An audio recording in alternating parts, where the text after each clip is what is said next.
दुलाराय बर' फरायसा आफादा थाखो 9 आरो 10 आव फरायनाय फरायसुला फरायसुलिनि जि गुन गोनां सोलोंथाइ बेखौ मोननो थाखाय आरो मोनसे कम्पिटिशन बे लाबोनो थाखाय आरो गुबुन गुबुन कम्पिटिटिभ आनजादफोराव बोरै उथ्रिसारनांगौ बा बोरै साखाफारा जानांगौ बैखौ मोनहोनो थाखाय दुलाराय बर' फरायसा आफादा 2014 मायथाइनिफ्रायनो बे मिरु रोंगौथि सायख' आनजाद बेखौ खुंबोबाय थादों आरो देग्लाय बियो 9थि जों खोब मोजां जों मोनसे बुंनांगोन मानो होनबा सिगांनि बोसोरफोरनिख्रुइ देग्लाय डाबल जादों आनजाद लिरगिरिफ्रा जों मिथिनायाव सिगांफोर 10,000 9,000 जायोमोन नाथाय देग्लाय 18,740 18,740 जन फरायसाफ्रा बे आनजादाव बाहागो लादों दा बिनिनो क्लास 9 आरो 10 मोननैजों गासै 198 सेन्टाराव एग्जामा जागासिनो दङ आरो बेयाव गासै 17टा डिस्ट्रिक्ट जाय जिल्लायाव बर' बिजोंजों फरायनाय फरायसालिफोर दङ बै जिल्लाफ्रा बेयाव बाहागो लादों खोब मोजां मोनदों जों बाहागो लानायखौ आरो आसा खालामदों नैबे आनजादनि उनाव जायफोर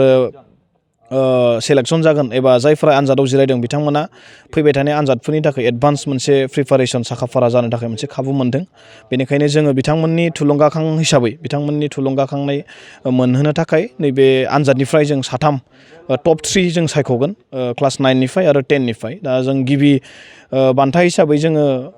नोगोद 20,000 रां लोगोसे साइटेसन मान बिलाइ आरो दुलाराय बर' फरायसा आफादनि जि 52थि बोसोरसालि आरो जथुम्मा रौथायाव जानो गोनां जों बेयाव बरायगोन नैथियाव जोङो 15,000 थामथिनि थाखाय 10,000 रां होना जों बरायगोन लोगोसे मोनसे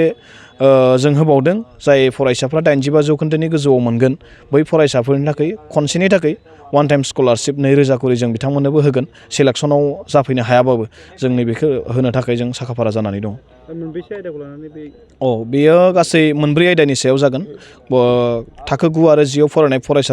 फरायसुला फरायसुलिफोरनि जे सिलेबासाव थानाय बेनिफ्रायनो सानखान्थि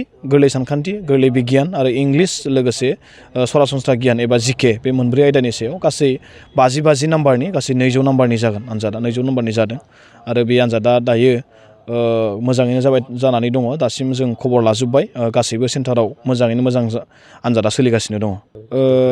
बिदिथ' जोङो जायखिजाया टप 3 आव जाय मोनगोन बिथांमोनखौ जोङो बरायनाय जागोन जों बेखौनो बुंदों आरो मोनसे मोजां गोजोनथाव खौराङा जाबाय जों दिनैसिम टेलेन्ट सार्चआव जाय फरायसुलिफ्रा टप 3 एबा टप 1 मोनदों बै फरायसाफ्रानो मेट्रिकनि आनजादावबो मोजां रिजाल्ट खालामबोदों दा बेखायनो जोङो दुलाराय बर' फरायसा आफादा ओंखायनो मेट्रिक आनजादावबो जों कमल कुमार ब्रह्म देरहासार बान्था होयो जिहेतु 10 फरायसाफोरनो आरो जाय फरायसाफ्रा क्लास 10निया एबा 9निया टपआव गोलैयो बिथांमोना बैयावबो मोनहैनो हायो बेबायदि जों आरो बिथांमोननि थाखाय नैबे जि टप 3नि मोनसे बान्था 20,000 15,000 आरो 10,000 जों बेखौ लाखिनाय जादों